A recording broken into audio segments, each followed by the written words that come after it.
The King, well, I'm certainly going to miss my co-stars. And Dr. Martin Luther King said, "What are you talking about?" And I explained to him that I had roles that I was, parts that I was, he said, "You cannot do that." And I looked at him and I wanted to say, "What you talking about, Dr. Martin?" But that little boy hadn't said it yet, but I felt like... And are we good? Did I do something?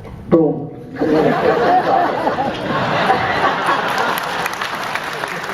Chief Communications Officer. On a starship in the 23rd century, he said to me, "You cannot leave. Do you know you have changed the face of television forever? You cannot abdicate. You do not have a black role. You do not have a female role. For the first time, people see us as we should be seen, as equals, as people of beauty and intelligence, and not just tap dancers or singers. You cannot, or servants, you cannot leave. We need you. You must grow here." And oh, he went on. This is the first show that my wife Coretta and I will allow our little children to stay up late and watch. You are their hero. You are their hero because for the first time they see themselves on television, aside from hoses and dogs being, they were marching. Every night you could turn on the television and see yourself fighting to sit at a counter without going around to the back door. 3/5 of a human being was in the, we were called in the first Constitution that the Founding Fathers wrote. And as he was talking to me, I realized, and I said, "Yes, Dr. King, I don't know how to go about doing it, but I would love to march with you." And he said, "No, you have the vision that we look to on our TV and see where we are going. This is in the 23rd century, but it didn't happen in the 23rd century. It happened now. You have been given an incredible role in life, and you can't walk away from it. You can't abdicate. You can only go forth. God gave you this, and it's your duty." Well, that's not all he said.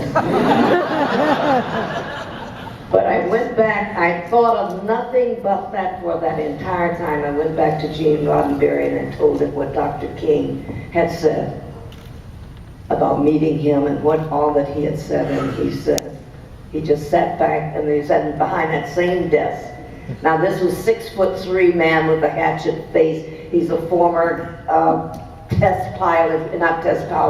fighter pilot in the Second World War. He was a motorcycle cop before he became, as he's trying to break in to become a writer, and became one of the top writers for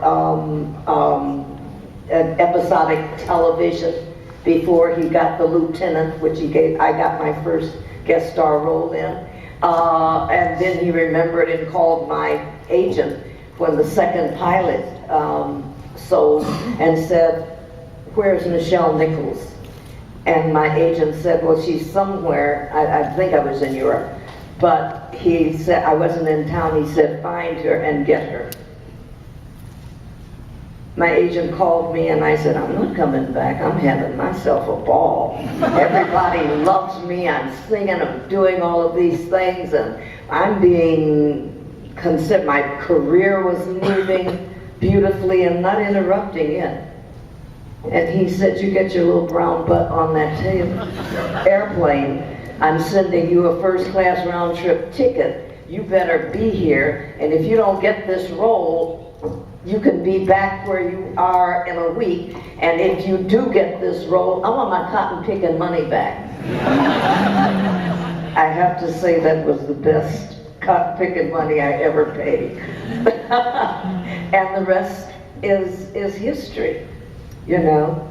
But when I went in and told Gene what he said, and I said, if you still want me to stay, I will stay.